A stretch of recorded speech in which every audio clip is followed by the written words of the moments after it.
Hey, friends. So, what does Big Ed do when he's snowed in and can't go anywhere for like a week? It's going to be at least a week. I live on a hill. It's all ice now. It's crazy. Well, I hiked down to the local Walgreens where I had my FedEx package detoured to pick up the Boss GT1000 Core that got delivered 3 days ago, but it's been sitting there because couldn't go. So it was like 2.5 miles there, 2.5 miles back in the snow. Not a fun trip. Slipping and sliding, although my Norwegian boots were amazing. Like I was shocked. I should have slipped and fell a dozen times, but I got these awesome boots in Norway and oh my God, they were worth the money. Anyway, enough about that. Let's talk about the Boss GT1000 Core. So I've got it set up here. Hopefully you can see the whole board, right? And what I've got going on here is, so I'm using the compressor in the Core, in the GT1000 Core. Why? Because actually it's pretty good. I'm using the orange compressor, but I'm using the Fairfield Circuitry Accountant as for like, if I want a clean boost, sort of extra grit compression when I play slide guitar. So it's almost like having that Lowell George thing, but way more transparent. I've got some clean blend going on in the compressor in here on the orange. And then this, which doesn't have a clean blend, it basically acts like having, two 1176s, except way more transparent, which is what I was going for. I've got my Hive Mind, the pick dropper Hive Mind, is first in the chain. Then the Accountant. I'm going to put the Alexander Syntax Error 2 right here, but that one's held up. It's UPS has had it for a week, but they can't get up the hill. This is a switcher for Control 4.5. I actually like the control setup that they have. Now, I love my Line 6 devices, but I think that this and the Boss Roland app is easier to use, and I'll explain. But the control system, so you've got this doing Control 2 and 3. Yes, and that's the Vibe is always on, and this is to add the trem. This does Control 4 and 5. The Human is kind of like a filtery auto wah talk box thingy. And then Chorus, if I need it. I don't usually need it, but it's there. The Tensor, as will be the Alexander Syntax Error, are going to be in the loop, the send return loop, which sounds great and works great. I'm very happy about that. And then I'm going to have a little Santoro preamp right here. And that will come out of the GT1000 Core into the Santoro, and the Santoro will go to my FR. Why would I do that? Well, I don't feel like I need the grit up front with a preamp, but I might want to have my reverb and delays sounding gritty coming out of the Core. So having a little mini preamp there sounds like a good idea. But that's held up in the post as well. Maybe that'll get here tomorrow, maybe not. I even called them. I said, hey, if I hike back down there again, and they're like, well, we've got it all sorted, but we don't know where it is. I guess they couldn't get people to come to work. So we'll deal with that. But the point of this is how much I'm enjoying the GT1000 Core. There's a lot in there, and I'll pull up the app and we'll take a look at it. And I'm not going to do too much playing because I've got this super deep gash on my pointer finger on my left hand, my fretting hand. I don't know what happened. I must have cut it on something, and now it's just got worse and worse. So I'll play a little to give you the sounds, but let me point out first that Control 1 is set up for a boost, a gritty overdrive boost. And I've set up these two controllers. Yes, normally you can just switch through presets, but I've got this preset. This one's really good. This is like a Fender combo setup. And I've got this set up for record, play, and overdub looper, and this is clear looper. So with all these like control devices, I already owned this for many years, and this I had. I mean, you can do a lot with this little thing. I think it's a little easier to program and use than the Line 6.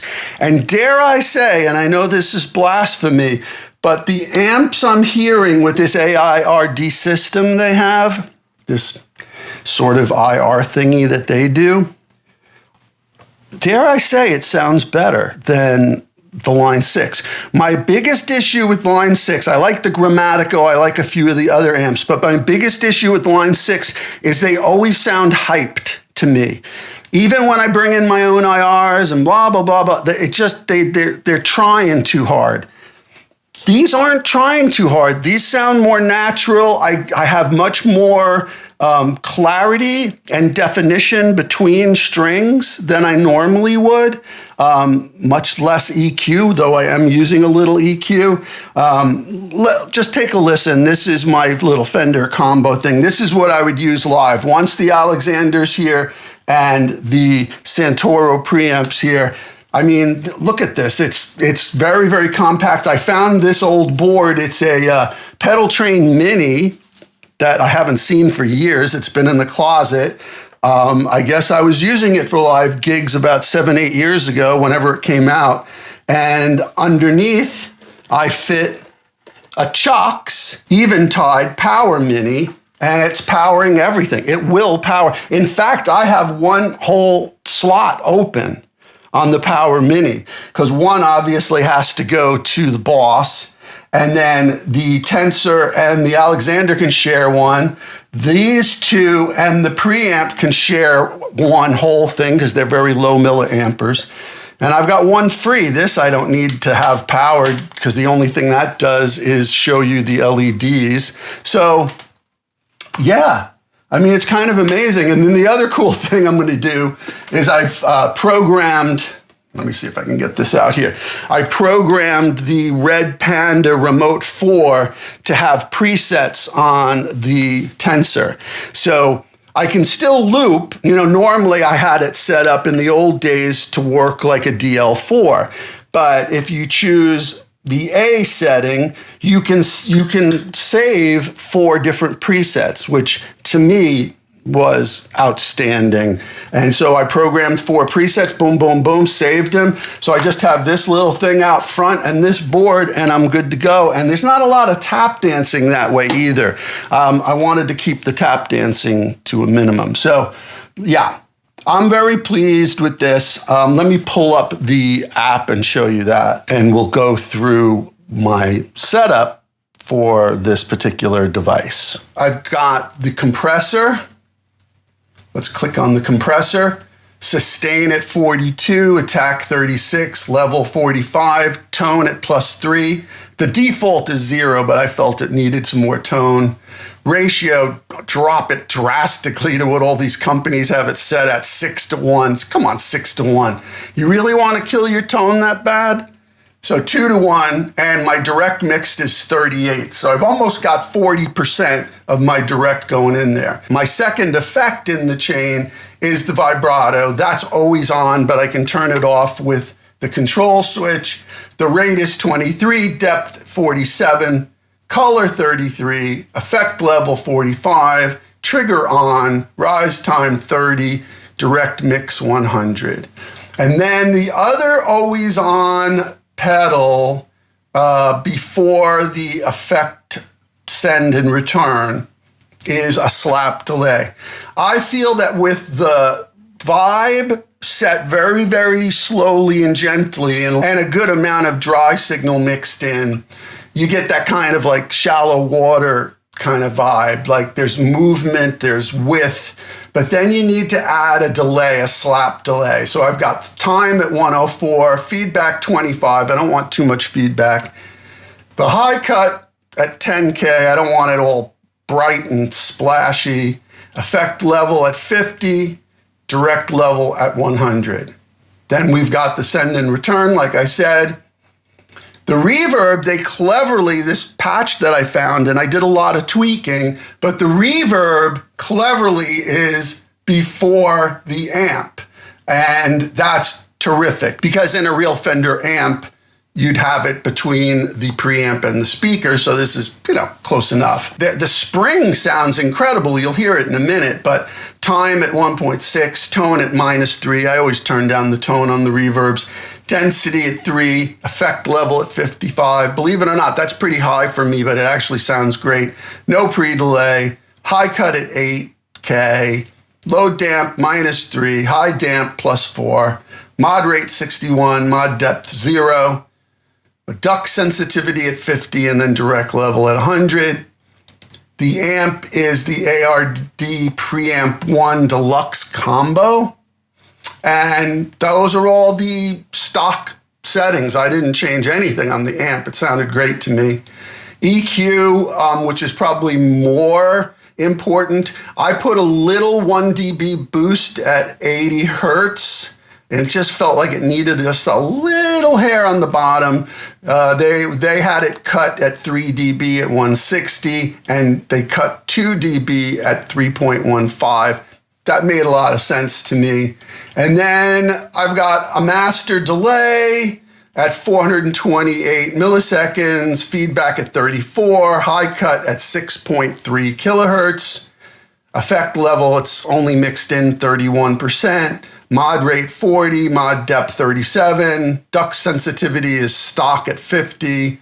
And wow and flutter is 66. I liked it a little higher, and the direct level is 100. And that's the always on stuff.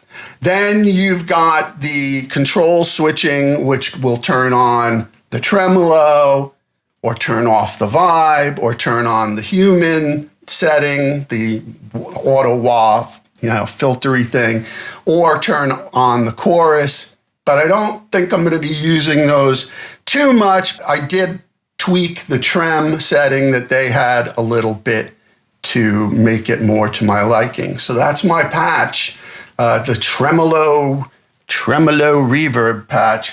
But it's really great. It's really great. And let me let you hear it a little bit. Let's pull this down and I'll pull up Pro Tools. Here we go. All the audio is being recorded direct into Pro Tools. Here's the app again, and maybe I'll turn some stuff on and off and we'll see how it sounds, okay? Cool.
So friends, there you go. That's the Boss GT1000 core that I just picked up. I kind of dig it.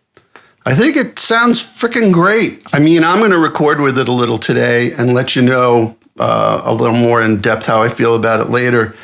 But I mean, I'm playing through my monitors and I do all my work through my monitors, and I should be able to tell. It sounds pretty great to me. And I really dig this software. I've used their app, their desktop app software before with my SY1000 synth. And I find it really easy to work with. Now, are the sounds in Line 6 better?